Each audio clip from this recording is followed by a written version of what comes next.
LIC क्या offer देती है? एफडी आरडी में लगे हैं तो पहले ये जान लीजिए।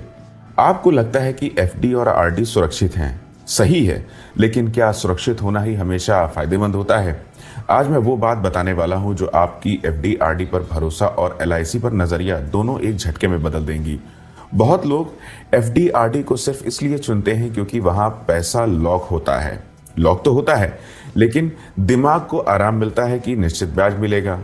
लेकिन यहां आती है पहली सच्चाई।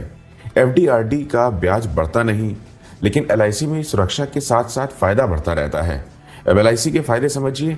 कई पॉलिसियों में आपको सेविंग्स प्लस इंश्योरेंस एक साथ मिलता है, मतलब पैसा भी बढ़ता है और सुरक्षा भी बनी रहती है। यानी एफडीआरडी में मिलता है सिर्फ ब्याज, एलआईसी में मिलता है ब्याज, सुरक्षा और टैक्स का फायदा भी। एफडीआरडी में आपको पूरा इंटरेस्ट टैक्सेबल मिलता है। यही एफडी का असली दर्द छिपा है। लेकिन एलआईसी की कई पॉलिसीज में आपको सेक्शन 80C में टैक्स लाभ मिलता है और मैच्योरिटी अमाउंट भी कई मामलों में टैक्स फ्री होता है।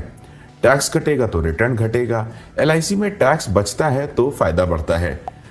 अब आते हैं सबसे बड़े कंपैरिजन पर। एफडीआरडी में रिटर्न तय है, चाहे 5 साल रखो या 10 साल, असर बड़ा नहीं पड़ता। लेकिन एलआईसी की लॉन्ग टर्म पॉलिसीज कंपाउंडिंग और बोनस दोनों का फायदा देती है।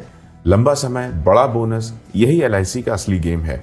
तो अब सवाल यह है कि पहली बार पॉलिसी लेने वाले क्या करें? अगर आप सिर्फ शॉर्ट टर्म पार्किंग चाहते हैं, एफडी ठीक है। अगर आप चाहते हैं कि सुरक्षा प्लस बजट प्लस टैक्स फायदा plus discipline long term growth, तो एलआईसी आपके लिए बेहतर साबित हो सकती है। एफडी से मन को सुकून मिलता है, लेकिन एलआईसी से जेब को फायदा मिलता है। मैं हूं मयंक कुमार। ये वीडियो सिर्फ जनरल इन्फॉर्मेशन के लिए है।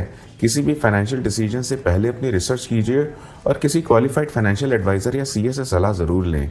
मुलाकात होती है आपसे अगले वीडियो में।